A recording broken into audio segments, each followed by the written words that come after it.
Well, welcome back. I don't know if this is much useful or entertaining, but Riley's junkyard petting zoo. well, anyway, if the wind would die down, it wouldn't be so bad. But that's Riley's 69 Buick, and we're trying to get this thing painted over the next few days. As you can see, it's a champagne baby puke green. Yeah, champagne, whatever. Old band color. And this is like day 4 of sanding. Whoever he got the car from, or whoever they got the car from, they just blew rattle can primer all over the car. It had to be a drunken incident because they didn't use a bit of masking tape. They didn't wash the car, they didn't prep the car, nothing. I don't even think they scuffed the paint. They just kind of said, oh, yo, Tommy, let's go out to the garage and primer the Buick. We'll get some more money for it if we say it's paint ready. So, all these moldings, everything. These, all the lower moldings on the car. Everywhere you see chrome. Everywhere. This was all gray. It took us, what, a day and a half at least to steel wool everything. The cowl piece. These stupid vents in the fender. All the trim, all the trim here. Yeah. In the vents. Yeah. Well, we steel wooled everything. We steel wooled everything the best we could. And took all the moldings off we could. Took off the door handles, the door locks, the mirrors. Those still need steel wool. I took off this trim down here. Took off all the letters that say Buick. Took off that big strip on the hood that would impale you if it folded. So this is what I'm doing instead of working on the Cutlass because, well, let's be honest, it's too damn cold in my garage to work in there right now. I told him we're gonna pull the hood off. We pulled the trunk off, and this is gonna be a shaky bomb job. We're gonna use semi-gloss black aerosol cans, doing one panel at a time. We'll start off at the roof and quarters, then we'll move to the back doors, the front doors, and finally the fenders, and eventually the hood and the trunk. And then we put it all back together. We've got multiple sets of wheels for this car. These are the old man factory wheels. We can go show them the ones down the back of your new daily. Yeah, well, we'll get there. We've got a set of 4 Buick Rally wheels like what are on my dad's station wagon. Those have white lettered Cooper Cobras on them. Got a set of 15-inch Daytons and a set of 18-inch Daytons, and I think that's going to be the wheels of choice for the most part. But we can always swap back and forth. Oh, the Dayton's over here. But I could say, don't ever expect to see this car riding around with those wheels on it. Those have got to go. Oh, yeah, they're right here. All right, Bubbles is in his shed right now, and he's going to demonstrate one of the wheels. Pull it out. He's one of the 15s or the 18s? He's one of the 15-inch Daytons. There we go. They got a Corvette logo in the middle, but... Pimpin'. Where's the 18s hiding? I think in the back shed. Oh, God. Or are they on the porch? I don't know. Just watch yourself. We don't get no tetanus back here. And here we are at Bubbles' other shed. Yeah, here we go. I think this is a shed and breakfast. No, this isn't one. Look, Oh, here's the other wheels. Here's the adapters. look, he don't even know where he put his wheels. Here's the adapters.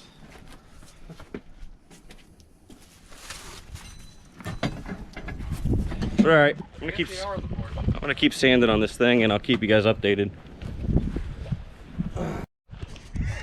All right, so he found the 18s. They're under that tarp right there, because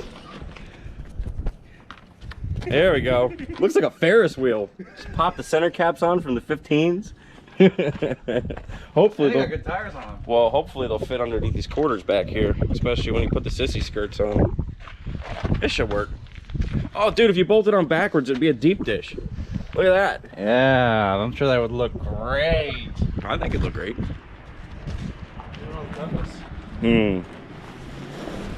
All right.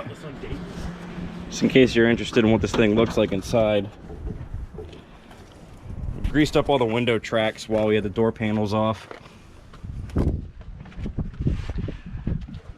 Kept the factory stereo, which doesn't work. Put the aftermarket under it. Car's got a decent amount of options. It's just, it doesn't have a tilt wheel for some reason. It's got electric windows, cruise control, had air conditioning. Interior needs a little bit cleaned up. He bought a headliner for it. That's not in the car yet. That's going to be white. We got to put a carpet in the car, and we're going to have to scrub on these seats really good because, I mean, let's be honest, vinyl right here, that mold will come off. You know what I mean? Think you got enough room in the back for people. Yeah, it's got a bunch of room in the back. You could fit multiple people back here. Yeah. It's got a 430 with a 4-barrel 400 transmission, and somehow it came with a posi in the back. Which another thing is, the coolant crossover was leaking in the front, and the oil, you can even see it right here. The valve covers were leaking pretty bad. So I was talking to Bill about it. He goes, "Well, let's just check the tightness on the bolt." Well, I got a wrench and put on the front driver's intake bolt completely loose. I could have spun it out of my hand. Almost all the intake bolts were loose, and so were the valve cover bolts. And all the valve cover bolts were loose. The one in the front and the one back here was loose, and all the valve cover bolts were loose. We should check the spark test on the tightness on the spark plugs as well. But that just begs the question: why? So that just means the intake was off at some point. That begs the question: why was it off? There's the kickers. Yeah. That are now covered in dust. Yeah, shit blows off. All right. There's the power antenna that did work. Now it doesn't. Oh yeah. I gotta figure out why that don't work. The original bumper jack. All right, don't get too crazy. We're just doing this quick video. We'll be back. Just saying, we're back here. If you want to see more in-depth, detailed video on this car, go check it out on his channel. I'm just here to bring you the cheap, low-budget paint job and set of wheels, how to make a Pimpmobile.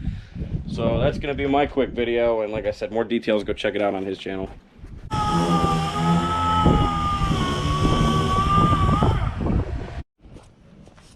Alright, so I'm going to get ready to wipe this thing down and spot prime it everywhere there's bare metal. The recipe for disaster we've chosen is we 80 gridded all the primer off of this thing, then we hit it with 180, and I finished it out with 320. You're still going to see these sand scratches in here. We're not worried about that shit. It'll be fine.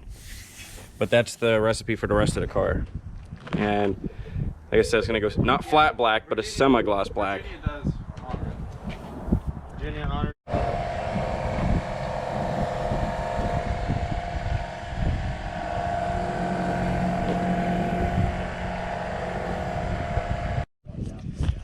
Alright, so change of plan.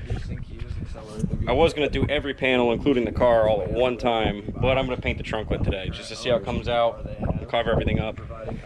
You can see I spot primed it with high build, and I just blocked all that out with 320, and went over the whole panel again with 320. So, now it's time to blow some paint on there, see how it looks. Alright. This is all I'm going to do for today. This is 2 coats, and it clearly needs more. You can see where it's all dry right here. The problem is I'm fighting a horrendous amount of wind coming up the hill from this way. So I'll try and paint, and then I got to stop, wait for the wind to stop blowing, then I can continue. So I did one really light dust coat, and this is a second coat I went kind of heavy on, but it's still thin. So I'm thinking one final heavy coat at a later time is going to be where it's at. So something on the lens. But it's going to wrap this episode up for today. Aiming to have this thing done towards the end of this week, beginning of next week. So we'll be cranking out videos on that. So next video you see on this car, it should be done. But This dumb bitch is like, I am pissy. I'm like, nice to meet you, pissy. what the hell are you talking about, Zach? The dumb bitch I'm talking to. Alright, watch your mouth. We're on YouTube land here. Who gives a fuck? Alright, so we'll see you guys later.